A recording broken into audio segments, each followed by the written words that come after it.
Ladies and gentlemen, a warm welcome to you all to this program in which we like to take a closer look at the state of poetry in the actual world.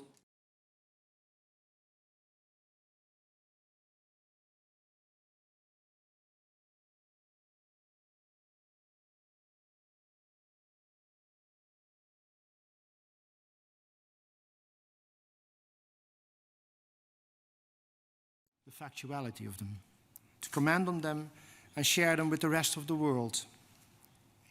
We hope to dive this evening into concepts of poetry that might be old but still relevant, and concepts that renounce all former traditions in poetry and poetics. We will do that by dwelling upon the concept of conceptual poetry, the possibility of writing new poetry by remixing or appropriating existing texts, and the ideas on uncreative writing as coined by Kenneth Goldsmith, the main guest of this program this evening. My name is Jan Baake. I work as a programmer at the Poetry International Festival, and together with Mia Yu, chief editor of the Poetry International web, I will talk this evening with Kenneth Goldsmith on the subjects I just mentioned.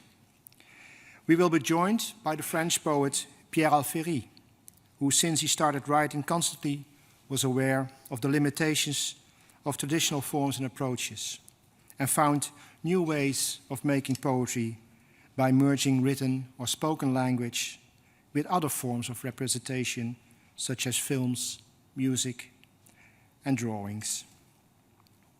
What are we going to do? I will introduce Kenneth Goldsmith briefly to you, and after that I'll ask him to read an example of his work that illustrates his ideas on conceptual poetry, on appropriation as a means to give a new meaning to a text that already exists and is knowledgeable.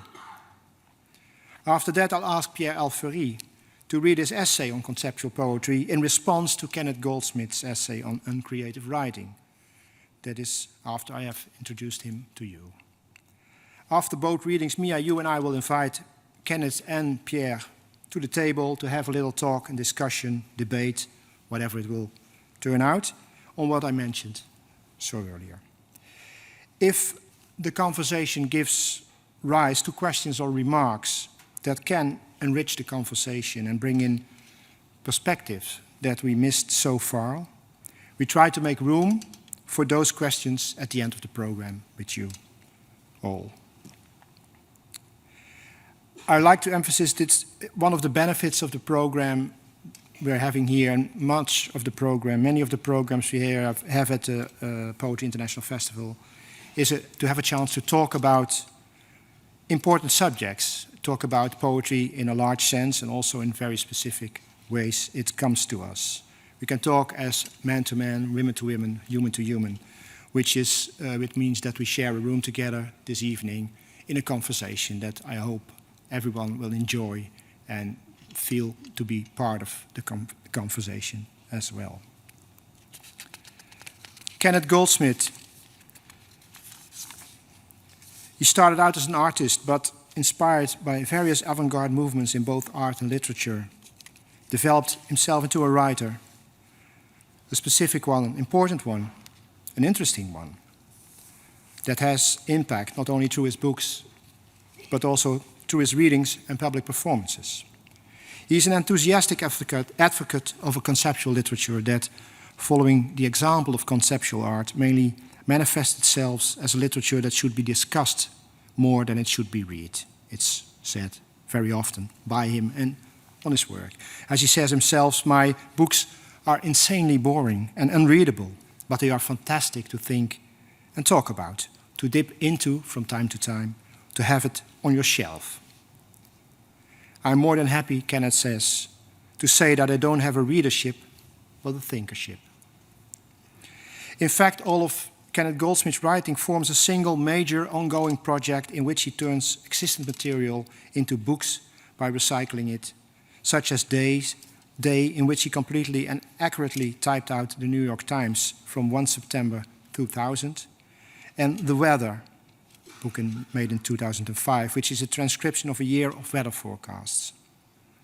Earlier work might well still bear the mark of the author, but is mainly based on the consistent processing of a predetermined concept. For example, all the movements his body made in a 13-hour period, what he did in Fidget, or everything he said for a week in Soliloque, written in 2001. Kenneth will read examples of his work so you have a good impression on how he handles poetry and how he makes poetry out of text, through his brain, through his voice, through his selection. Warm welcome to Kenneth Goldsmith.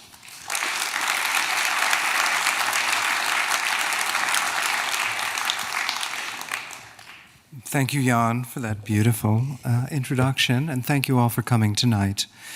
I'm just going to read for a few minutes just excerpts of books that I've done that really go back 20 years to show you some of the range of the work that I've done. So these are brief excerpts. I won't read more than 10 minutes here, just to kind of give a taste of what this work can sound like.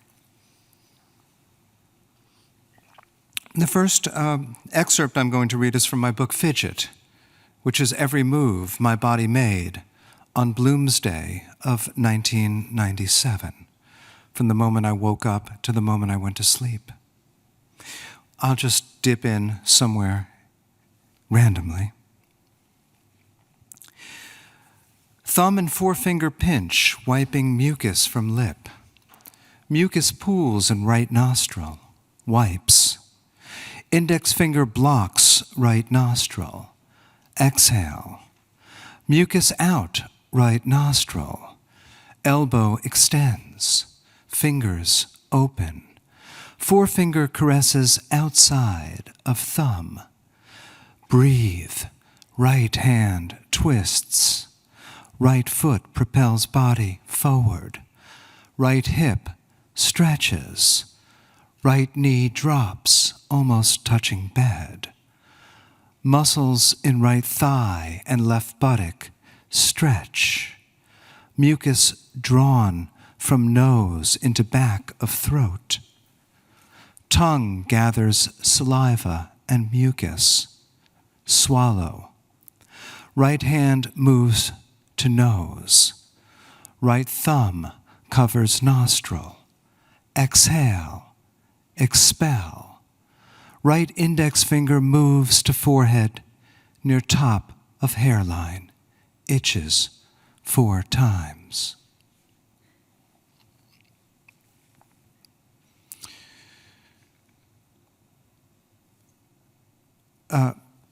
The next excerpt I'm going to read is from my book Soliloquy. Was every word that I spoke over the course of a week in April 1996, from the moment I woke up on a Monday morning to the moment I went to sleep that next Sunday night, unedited.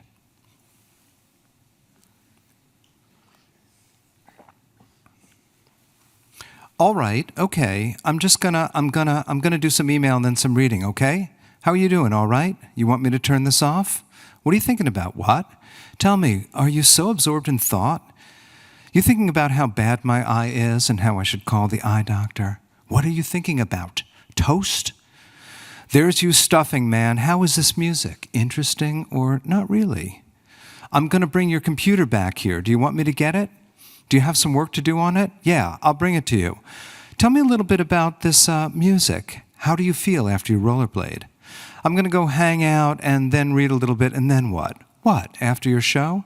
You feel good. It's up in my office. This sounds like the soundtrack to what? Name the Captive. I called it this morning when you were walking the dogs. What is this now? Selling a soundtrack? What's Why Isn't Kathy? It's queer. Listen. What's Where Kathy? Why isn't she calling you back? Who? Oh, God. That'll be an eternal phone call. You want to W the D's with me? You want to W the D's with me? Oh, all right, Cheryl. Amy is not getting off the phone anytime soon. I love that music. The Great Gatsby. Did that take place in an earlier time and then move forward? Right, yeah, you know your music. Do you like this? What part of Gatsby is this? Like the big dance? Did you ever read the book, Daisy Miller? How did you know that if you'd never seen the film or read the book? What, huh, Cheryl? If you can shut the door and the reception's still good, give it a shot. You make bets, make you make, good girl. It's pretty warm out. Bahram, how you doing? You sleepy? It's to Dob. I'm sleepy. Well then, good night. Good night, Cheryl. I love you.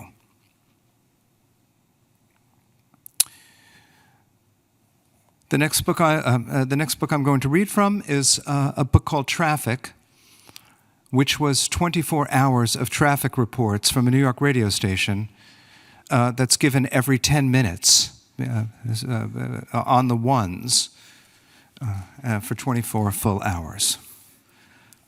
12:01. Well, in conjunction with the big holiday weekend, we start out with the Hudson River Horror Show right now. Big delays in the Holland Tunnel either way. Road work, one lane will be getting by.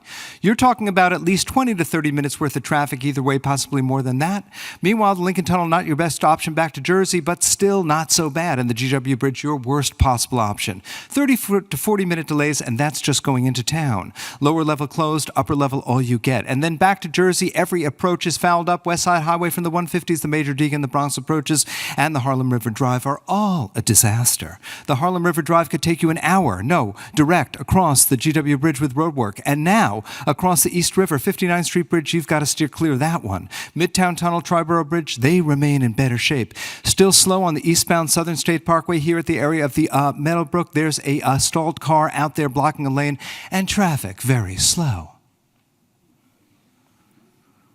12:11.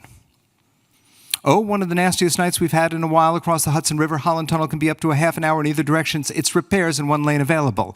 Lincoln Tunnel, which was a good way out, is now a bad way out. And we've got troubles in Jersey. It looks like now, watching here on the Winds Jam Cam, it's double trouble. The North Tube's going all the way back to Heiningergrove to Jersey. That'll impact 41st and 40th Street approaches. The Center Tube, that's another problem. You got a bus stuck in the tube. We just got a call from Dennis, who, member of our traffic team, who said that there was only one lane open, the right lane in the tube back to Jersey with a bus stop there. Port Authority police crews are on the scene right now. Traffic stacking up. Lincoln Tunnel, Jersey bound. GW Bridge can easily take you 30 to 45 minutes going either way. Even worse on the Hudson River Drive with no direct access across the GW Bridge because of repairs going on the 59th Street Bridge. Still an absolute must to avoid. You've got roadwork there and delays on both decks either way.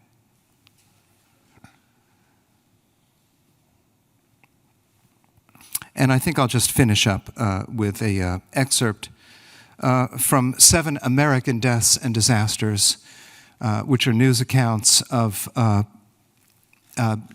deaths and disasters unfolding in real time as reported on the media. John Smith is on the line, and I don't care what's on the line. Howard Cosell, you have got to say that we know in the booth. Yeah, you have to say it. Remember, this is just a football game. No matter who wins or loses, an unspeakable tragedy confirmed to us by ABC News in New York City. John Lennon, outside of his apartment building on the west side of New York City, the most famous perhaps of all the Beatles, shot twice in the back, rushed to Roosevelt Hospital, dead on arrival. Hard to go back to the game after that news flash, huh? Indeed, Howard, it is. We interrupt this special program to bring you a special bulletin from NBC News. Former Beatle John Lennon is dead. Lennon died in a hospital shortly after being shot outside his New York apartment tonight. A suspect is in custody but has not been identified. Again, John Lennon is dead tonight of gunshot wounds at age 40. We now return to The Tonight Show. In the latest report we've got from the Associated Press, a police spokesman says a suspect in the killing of Lennon is in custody, but he would give no further details. The spokesman did say it was not a robbery and that Lennon was most likely killed by a deranged person. It's 11:15 right now, and we're going to be doing a full hour of the Beatles in lieu of Boston on Moon Rocks tonight. It's 18 minutes after 11 o'clock on this rather gloomy Monday for, I was going to say for fans of music, but certainly anyone. John Lennon, former Beatle, shot to death in New York City this evening. It happened just outside his apartment on New York's Upper West Side. Lennon, who had just had his 40th birthday in October, was rushed by police to Roosevelt Hospital and pronounced dead on arrival. According to police, the shooting took place outside the Dakota, that is the century-old luxury apartment building where Lennon and wife Yoko Ono lived. Police have a suspect in custody. They describe him as, quote, a local screwball. And they say there doesn't seem to have been any motive for the shooting. It was just 2 months ago that John released his first single in more than 5 years, ironically titled Just Like Starting Over. John Lennon, dead tonight in New York City at age 40. None of us will probably ever forget where we were and what we were doing when we first got word. When we first heard the first reports that John Lennon, the man who gave birth to the Beatles, was dead, felled by a lone gunman in front of his house in New York City this evening. And every other song for the remainder of this hour will be a track of music by the Beatles as we shall we say, think or exist in memorial for the death of John Lennon. Thank you.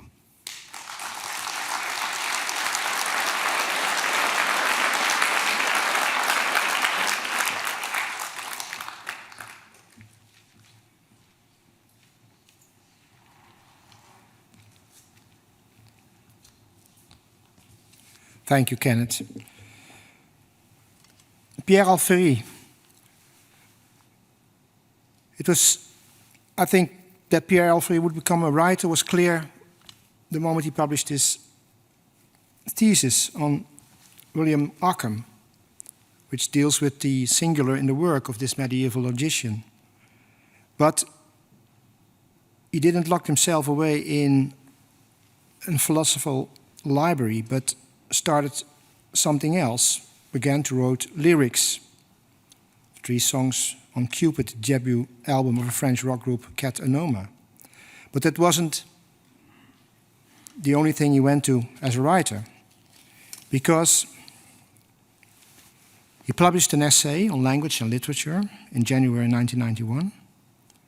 But then he became well known as a poet. He tapped into the poetic vein permanently, I think, with Les Allures Naturelles and his second poetry collection, just a year after that, Le Chemin Familier du Poisson Combatif, made him an interesting and new voice in French poetry. It's a poetry collection structured by 4 cycles in which the narrator registers his surrounding as a fish, a snail, a stickleback and a fly, successively, placing him, the writer, and thus the reader, in a test situation which make it central to Alféry's poetics. He sees literature as an expérience transformatrice, which counters the condition poetic reflects. This also means that Alféry questions his own achievements again and again and never writes the same book twice.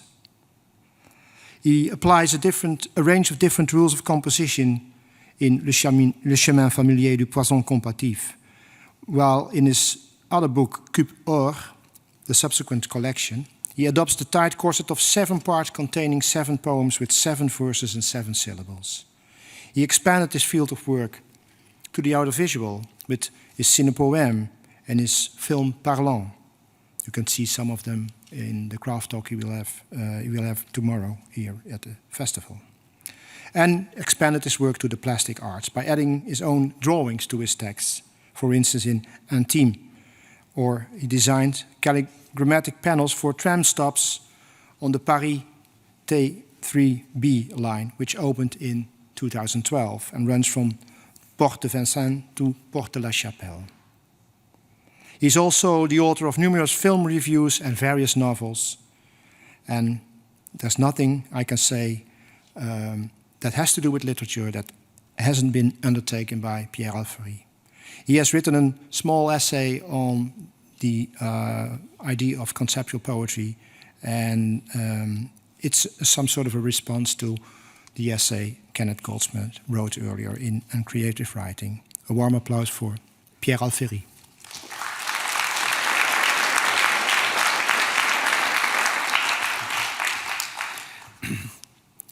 well, this is certainly not an essay responding to Kenneth Goldsmith's book. It's much more modest than that, and just a spontaneous reaction to the reading of his last work, and it's very short and just asking some questions and certainly not stating really anything on my own. Kenneth Goldsmith's Uncreative Writing is a program that proposes to shatter, to destroy the myth of lyrical, spontaneous originality, what you could call expressive originality. And although this myth has been attacked for very good reasons for a while already, this is excellent news, and I cannot rejoice enough at this definitive blow, I hope, on the myth of inspired poets who would be privileged subject to transcendental truth going through them. Instead, the program of conceptual poetry, if I understand it correctly, suggests or proposes to use, to alter, to divert the new anonymous, massive textual flow that is transiting at light speed through the internet, from laptop to laptop, or even from phone to phone, everything being a computer now, or will be very soon, including fridges and all kinds of tools, computerized. And this is also a very, very good idea. I mean, it's a wonderful idea, and I'm completely enthusiastic about it. And I'm wondering why then we shouldn't or couldn't, but maybe I'm wrong and maybe it exists already, create a collective author, an anonymous poet of sorts, that would, just as the hackers who usually do not sign their work, would collectively infect, like viruses, the transmission of these masses of text that are daily moving back and forwards and back throughout the world of culture and mass media. What about anarchical agency, so to speak? And certainly I would sign up right away. I would gladly dissolve myself as an author in such a hacking writing or hack writing society. But then while I say that, I right away I feel a sort of reluctance or limitation, and it's probably my own limitation, which is that I am in a way short-sighted, and that I write not manually, certainly. I write on a keyboard, but I don't write code, for instance. I cannot write code myself. I need to work a syllable at a time, almost a letter at a time. And I'm wondering whether this miniature crafting, this single word sculpting or sculpture, this very arbitrary and sometimes mostly unpredictable singular mix of drives, fantasies, obscure forces that result in an unpredictable combination on the keyboard when I write, or anyone writes actually, whether this is become irrelevant then, or should be considered irrelevant from the conceptual poetry program point of view.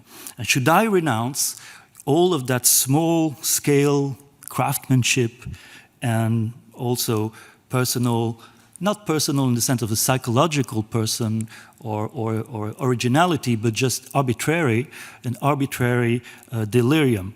And if I should renounce that, I'm not sure I understand why. So this would be perhaps a question. Well, maybe Kenneth Goldsmith would answer, since I read statements that are close to that in his book on creative writing, he would answer that I should renounce it because we do not need new texts. This is explicitly something he says, referring to and quoting Douglas Hubler, one of the famous or not so famous, but he should be a founder of the conceptual movement in arts, in the visual arts, saying that the world was filled with images, so much filled that he didn't feel the urge or the necessity to add any more. And that his work would consist in selecting these images and not in creating new ones. And conceptual poetry then, referring to this visual arts model, is then as old as the conceptual arts in general is. It has a long inheritance or forerunning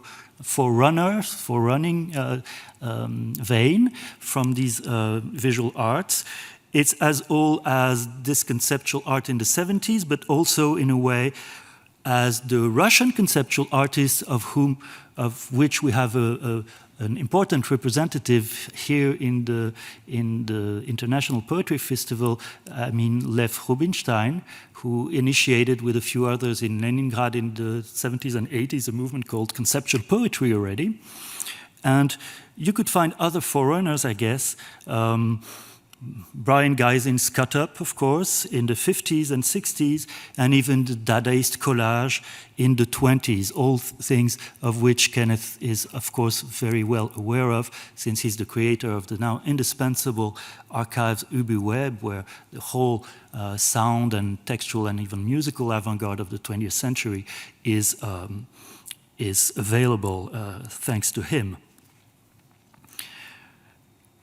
But then there have been many misunderstandings about these conceptual avant-garde statements.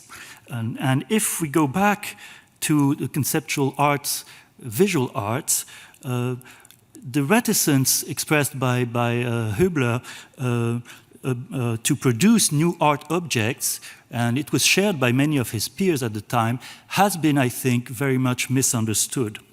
Of course, they wanted not to offer any object to the market.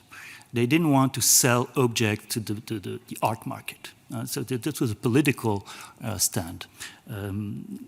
But also, when they said we do not want to create new images or new objects, it was probably not so much the negative aspect of this statement that was important, but the fact that this allowed them to concentrate on all the ambiguities and the paradoxes of the production of art objects themselves, that is, delegation instead of original, individual craft, transformation of an idea that is not necessarily realized materially through other people, ideas of art that may remain suspended in the conceptual field, but that also may be materialized in different ways. And for instance, Hübler himself, after that famous statement, did produce hundreds of images, of photographs, for instance. And he was not so much, I think, interested in the suppression of new images as in showing the different nuances and transformations and paradoxes of materialization of the art object itself. That is, questioning each step in it, upsetting the hierarchy between the mental and the material operation, and also opening up and sometimes dissolving authorship. So that I go back to this fantasy, but maybe it's only a fantasy I have, of suppressing the author as such, that is, suppressing the signature. And paradoxically, a second generation of conceptual artists, such as Jeff Koons today, were able then to become conservative entrepreneurs, so to speak, and producers of luxury items. Then maybe there is a danger here that we should be aware of, that is, conceptual art can also, and even maybe conceptual poetry, become a kind of high-tech redesigning of existing texts, or such as redesigning existing images is in Koons' works, for instance, and rerouting of textual masses for purely entertaintional and I can't say that word, entertaining purposes. And managing, because maybe it's also a matter of translation, but managing is a very, very recurrent verb in uncreative writing. Managing the masses of text, managing the internet flows, etc. Managing, to me at least, evokes right away the managerial techniques and management in the capitalistic industry.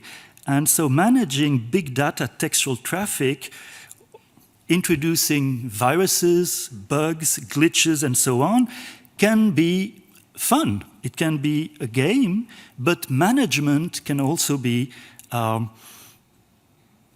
if taken in a wrong way, a very sinister activity.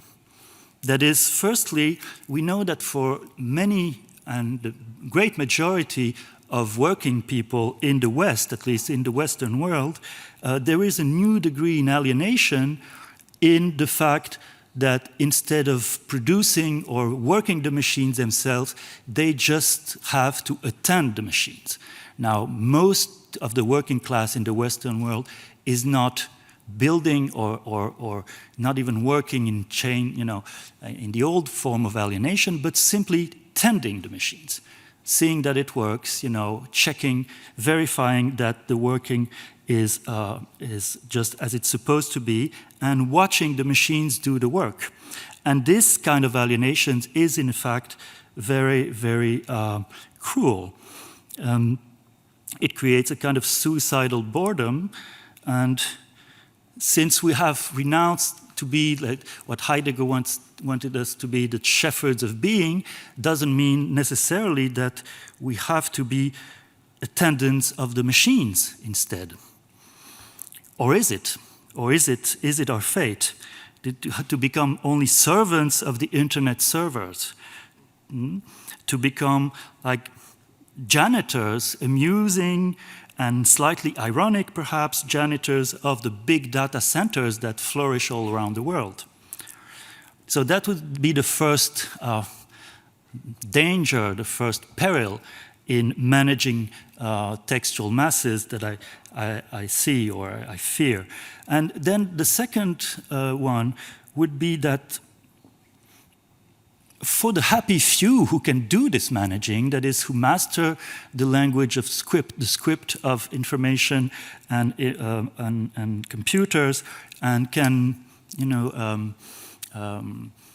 have a kind of easiness in surfing on these masses, these happy few can also transform this textual management into a type of new secondary, so to speak, commodification of language, that is appropriation, like in the appropriation art, but in a kind of libertarian way, that is individualistic, entrepreneurial way, that is stamping your name on anonymous fluxes, signing the anonymous, and appropriating it, behaving a little like a cowboy of language who, brands some lost flocks of words at random and carving his or her name on their back, signing the flux, and taking that as, a kind of treasure for his or her own fame and profit. Of course, this is not something I accuse anyone of, and certainly not Kenneth, whose work I love and I enjoy very much. And I think he's doing great poetry and work, and we just could witness it today.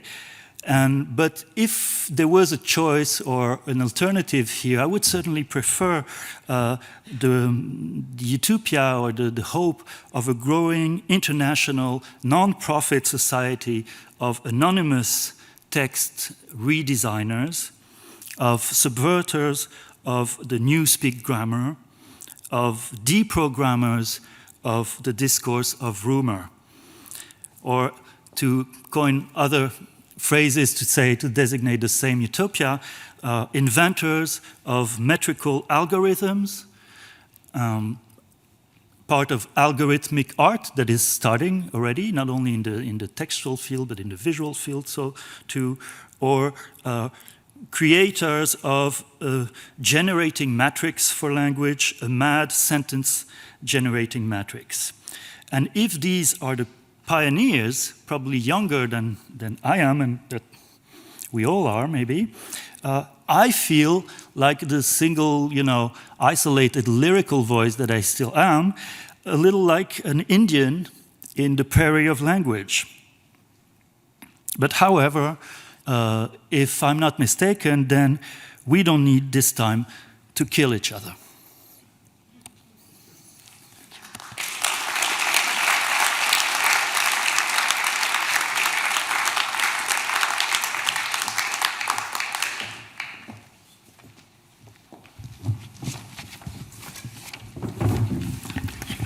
Thank you, Pierre. If I may come up with a first question or bring up a first issue, you both talked and Kenneth written about conceptual poetry, which we can define, or maybe everybody has quite a good notion of what it means and what it characterizes, if it can be characterized. But you both talk about conceptual poetry and what it means for a writer to be active in this, but also for a reader, or for the impact it can have on a reader. And you even mentioned the social effect that it could have if you consider the possibility and the notion of a writer or a creator to do a conceptual work, and maybe can do that because he can be seen as someone from the happy few, a privileged user of the language, a privileged user of the texts that are available. Do you think that there is, in a way, and that's a question for you, Pierre, is it possible to expand the idea of conceptual poetry to a greater audience as readers and as writers as well? The fact that you, maybe you can answer that. I don't think I can answer. I think Kenneth can answer more, because I'm sure there are practices all around the world that are related to this conceptual poetry idea or program already, and he certainly knows much more about it than I do, and I don't see why not. There should, of course, liberating a certain artistic tool from the mastery of a minority, of a privileged minority, is not only a problem for conceptual poetry, it's been a problem for all of art, and classical writing is just the same on this respect. So probably Kenneth can tell us more about how things diffuse and go back through him and through the things that he's doing from all parts of the world and of society. Because everyone is playing with computers, if computers they are. Yeah, I have a kind of problem with the idea that just a privileged few are actually using this. As a matter of fact, I think anybody with a Facebook account or a Twitter feed is a master of information. And the better that you are at those games, the more mastery of that information that you have. Now, Twitter does not come with a rule book. As a matter of fact, it's closer to Wittgensteinian language games than it is to anything else. Not only that, the impact of our technology is actually impacting our writing. So with Twitter and 140 characters, we've seen the return of the aphorism. The haiku, of course, there's many Twitter haiku feeds, these sort of quaint modes. So technology is determining our textual production on a very, very common level. And we're all going with it. Few people are putting their foot down and saying, but I want to write 250 characters. No, everybody's like, okay, that's the constraint. They're Olympian, really. Yeah.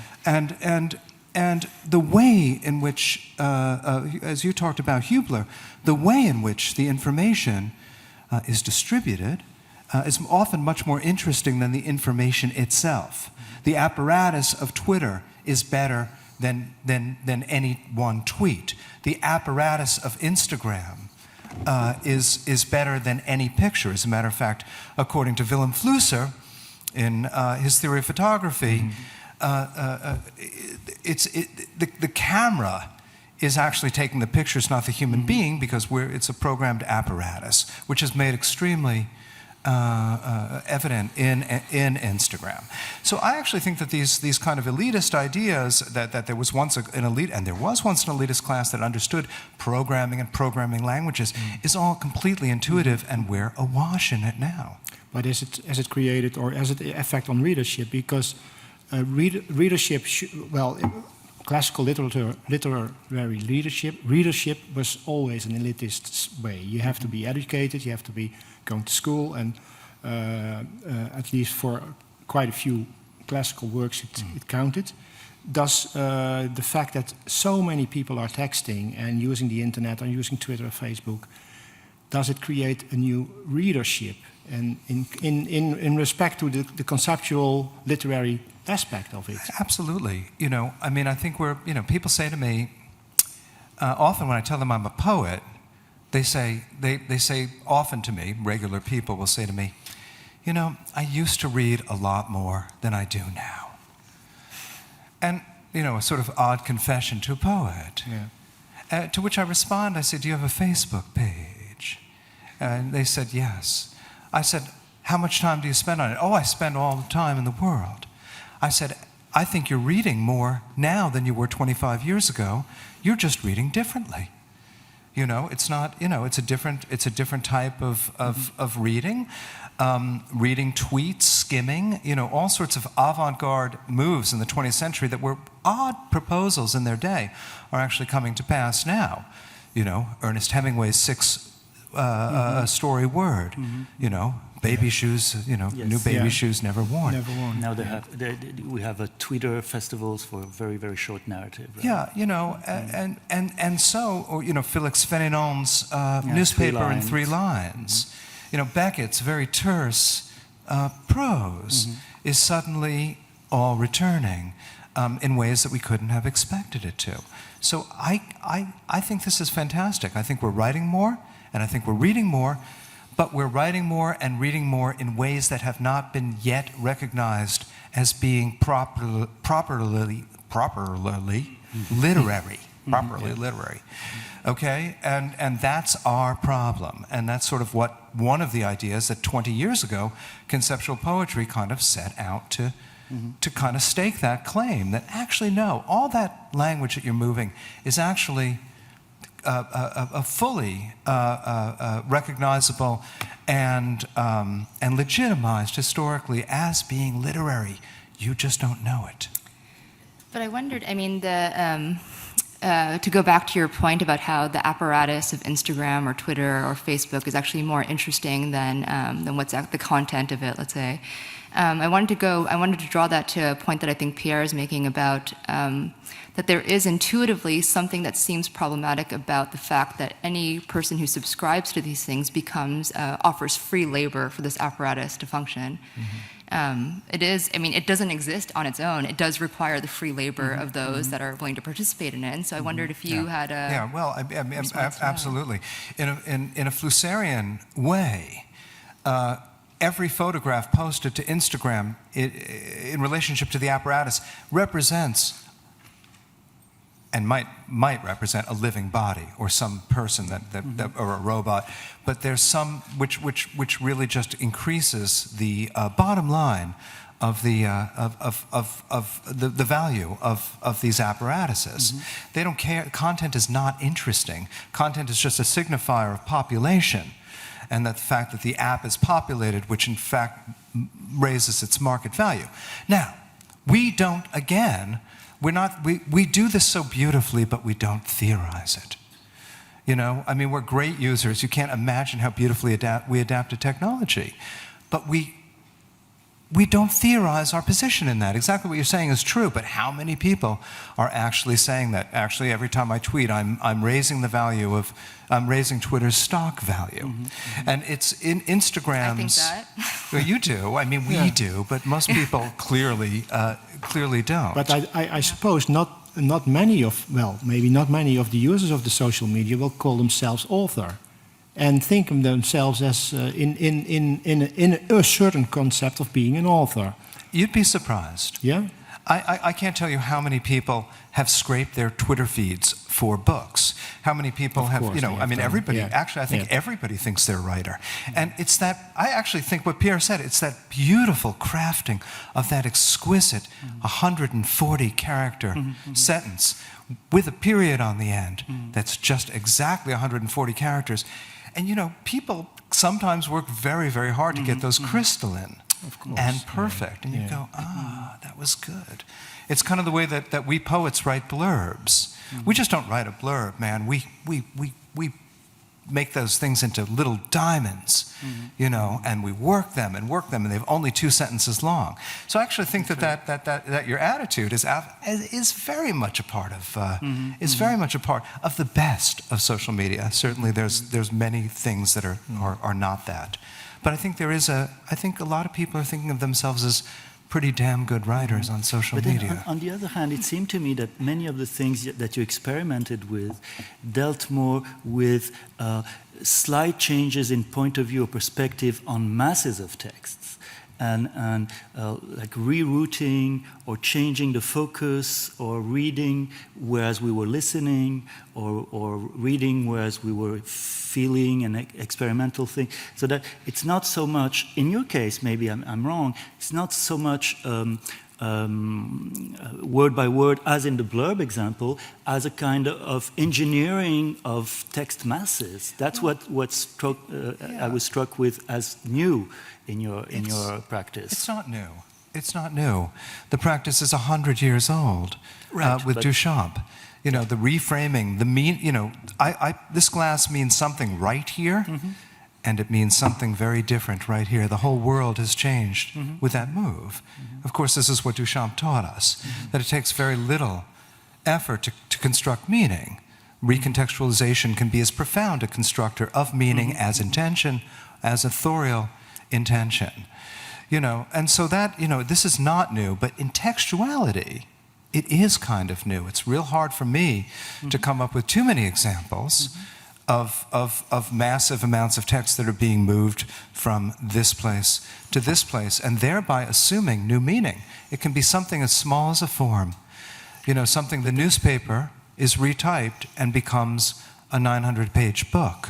Right. But You know, then yeah. isn't the belatedness of this practice that you just pointed out due to the fact that reading takes a long time and a lot of attention, so that when you displace an object like in Duchamp's Ready-Made, you see the displacement right away on the spot. Whereas when you reroute 100 pages of weather reports or things you've done, there's something that cannot be experimented as easily and quickly except by toying with the idea, discussing it, just as you also said. But the experience of the work is in a way more painful with any text than it is with any image, because it's longer and it's more, you know. But it's immediately recognized as something that has to do with taking a text that used to live in another context. Of course. The displacement itself is and right then you away. can recognize it. I can imagine that you won't... What is in a way subversive and disturbing in Kenneth's work is that we are given something that is difficult to experience in the detail and the length of it, and that is more like a visual art piece or conceptual, of course. Displacement as a ready-made. There were many great books written that were not meant to be read in the 20th century. I mean, with the exception of a few freaks, how many people really read Finnegan's Wake cover to cover, or Making of the Americans? I know, we have. Not only Whatever freaks, I'm not gonna only say- freaks. Whatever I'm going to say, we have done that. You know, Yeah. we have questioned that. Yeah. Yes, us in Yeah. this room. You know, or the Making of Americans. I mean, really. Now, did you read the Making of Americans cover to cover? That's, Stein's, you know. Gertrude Stein's work. Yeah. So you know, the idea Yeah. of textuality that is course. produced not to be read is actually a modernist idea. But the fact is that if you, well, I don't know if it has any meaning, but you can see that the Making of Americans or Finnegan's Wake acts like a book and looks like a book, and you know it's in the form of a literary object, so to say, and the appropriation of thinking text in another context needs context. Even Duchamp needed context. If you put the fountain in a museum, you have a context which makes it into another object and gives it another meaning. And that's the same, I think, if you use, let's say, you've given a lot of examples in your essay on creative writing. If you take a legal document or a report from a government institution and you put your name above it or call it a poem, then you created a different context. Yes. And the context is quite... That's the authorship. That's where the Yeah. authorship resides, is in the contextualization. You know, conceptual writing often creates a machine into which words are dumped. And this, of course, is nothing new. We had Cage doing this. We had Jackson McClough doing this. I mean, it really does go back. And the success or the failure of the work then is based upon the construction of the machine and the awareness of the apparatus that the machine throws into motion when the words are going in. What comes out will inevitably be evidence of a good piece, of a good mind, of good choices, of good source material. This is not to say that judgment and quality goes out the window. And earlier I gave two examples. One is the idea of Marjorie Perloff's unoriginal genius. Marjorie says that genius now has to be reevaluated, but is still very much in play. And the other way that I like to talk about this is a great unoriginal geniuses are DJs. Who is the DJ is judged by the samples that they have on their laptop and how they put them together in new and original ways using recycled materials, none of which is theirs. No DJ ever feels the need in the middle of a set to get up and break out his guitar to show that he's a good guitar player. And so that's why some DJs are considered better DJs than others. It's their choice of material and the way in which they put together that machine that makes them better. And so our notion of genius is still in play. I'm not saying that anyone can do this. Of course, anyone can. But it's not all going to be good. And this is one of the many flaws and many problems with conceptualism, the misunderstanding that the entire net is there to cut and paste, and all of those qualities are forgotten about. And believe me, there's been a lot of bad conceptual writing. Yeah. Well, I guess my question that comes from what you were just saying is that what happens? What happens if you are an author? You want to be a poet, or you're an author, or you're somebody who's seeking a way to find the language that reflects the choices that you've made, but you've already gone into it feeling as if almost the language that you already use is that which you're collaging, because one of the quotes that's on all the Poetry International tote bags right now is you saying, no matter what we do with language, it'll always be expressive. But I would actually say that you could also see it as that no matter what we do with language, it'll always be conceptual in a way, because it's always going to be something that is given to us, something that always belongs to a system that then we have to go into and have to make fit in some way or the other. And so it seems to me that maybe the sort of resistance that some people might have to your definition of conceptual writing and moving these large masses of text around is the sense that, well, I already do that word to word, because already the words that I have are not the words that I have chosen, or they're the words that have been placed onto me. Well, great. Now they have something to call it. a name for it. Honestly, I mean, There goes the brand again, right? Well, you know what I mean. In a weird way, it's sort of then let's, if that's true, if all language is recycled, all language is secondhand, all language is worn, then we can conceive of all of our work under a conceptual umbrella. But I which feel is, as a poet, though, I feel like the poet is the one who seeks for, so what next? Okay, sure, that's true for all of us, but the poet is the one that tries to find the what next of language. Why not? What makes you any different from anybody else who's just recycling language around? it's true. It's just the reframing of those concepts that are different. The craft of writing sonnets is Olympian. We know that. So it's just a matter of it's a theory that sort of arises with the inevitability of digitality, which makes it obvious. It would have been stupid years ago to have this theory. Mid-century, bad idea. Okay? In a time in which I can download everything Shakespeare has written into one text document from Gutenberg.org, and with 3 keystrokes have every word that Shakespeare wrote sitting in my clipboard. And you go, what do I do with this now? Becomes a very different question than in 1950 sitting around and retyping Shakespeare, which would have been stupid. It would have been ludicrous. And that's why nobody did it.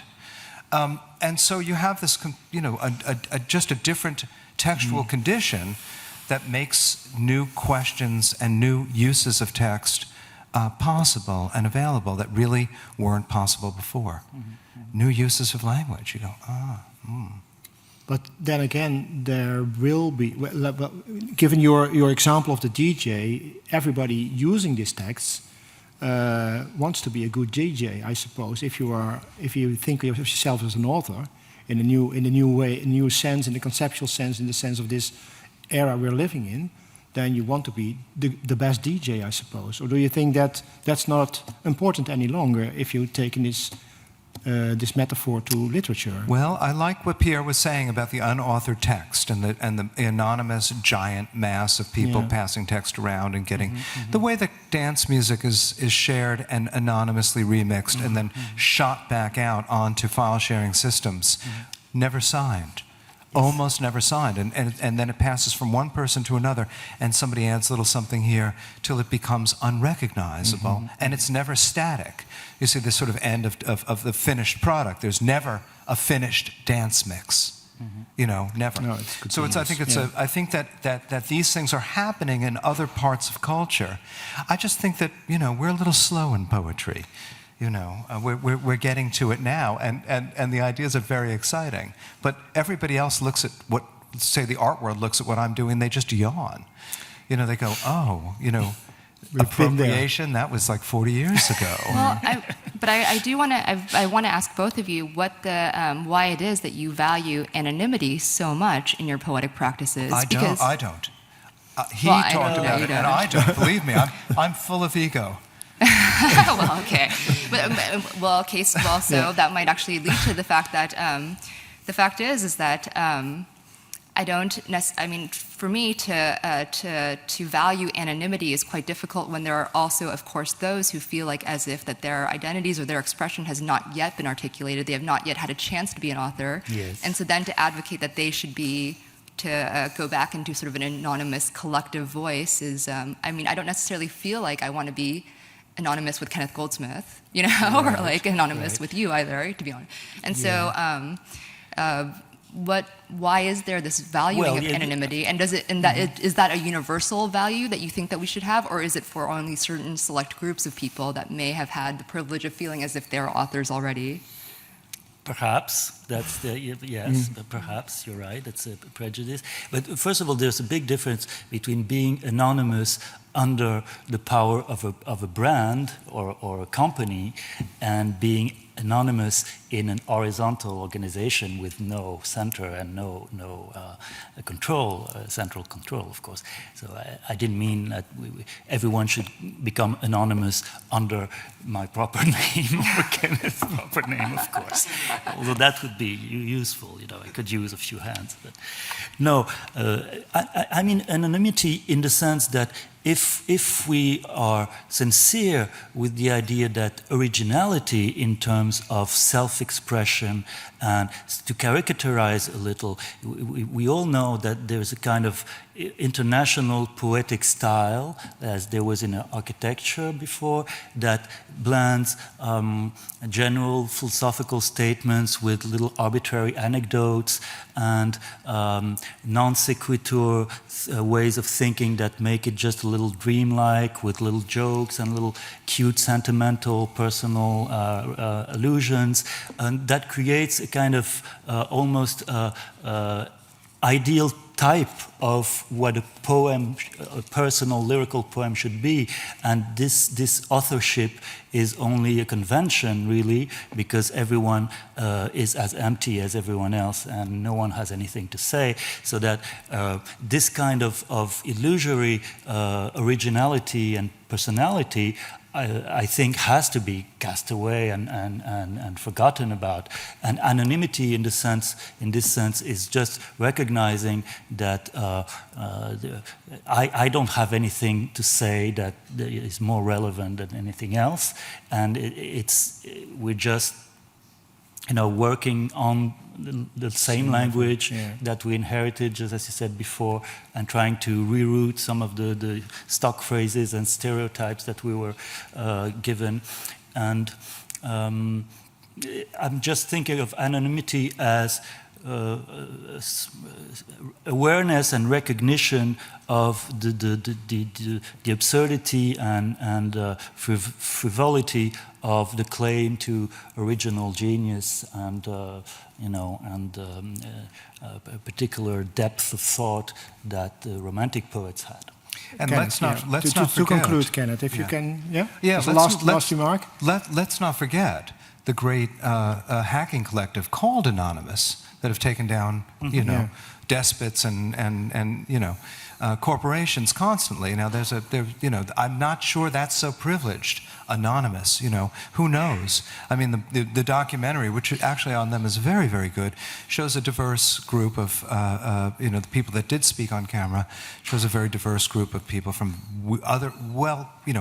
a million backgrounds in different places, coming together as a swarm to take a nefarious machinery down. And so that's used by people, for very, in my opinion, very good political work. I think that's... This is the last one. Yeah, we're running out of time. Okay. No, I understand. Yeah. I think that, and for those who want to function as part of this sort of this collective and to do that kind of work, it's quite valuable. But I also worry that the theorization of that and also the advocating of that can also lead to an abstraction of human beings in a way that is actually quite quite violent and actually quite undermines the sort of the ways in which poetry can cause us to become more empathetic beings, or beings that are willing to be confronted with an author who is also an other that we will then have to negotiate and to interact with. And I think that might be one of the reasons why one of your most recent pieces, a few months ago, you performed The Body of Michael Brown at Brown University, in which you read out loud the autopsy report of Michael Brown, who was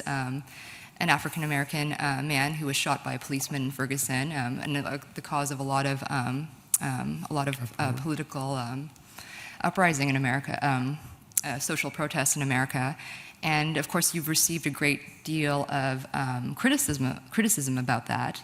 And it does seem like the sort of the refusal of a sort of a particularity that leads to empathy, and this sort of desire to abstract what it means to be human might be the trap that this particular work fell into. Absolutely. Absolutely. It was a flawed work. I made a lot of mistakes. I had a lot of blind spots. My machine that I'm talking about constructing was a very poorly constructed machine. Although the text into which I was dumping into that machine, I believe was potent and very powerful text. It was the apparatus that I miscalculated. And it ended up, really blowing up in a very rather violent way. It's hot. You think conceptualism is cool, but if you make mistakes the way I made mistakes with that piece, this can be very, very dangerous. It can be very hurtful. It really can cause problems as much as a well-constructed machine and a well-considered machine can be perfect and liberating. So that was, I'm a poet. I make failed works. Many of my works don't come off. Many of our works don't come off. How many times have any of us in this room done a reading and you go, I wish I hadn't had done that, or that didn't go off well. We trot out things that are experiments. Experiments don't always work. We try things and they don't work. We bring out works in progress and we fail terribly. And so that was a failed artwork of mine, indeed. Okay. We're running out of time. We're past 9 now. Okay. We have a lot of stuff to talk about for hours if we could have the time, but I'm afraid there's another program approaching within a half an hour. And I really thank Kenneth Goldsmith, Pierre Alphéry, and my colleague Mia for having this conversation and your contribution to this evening. Thank you very much, and thank you, audience. Thank you, Jan.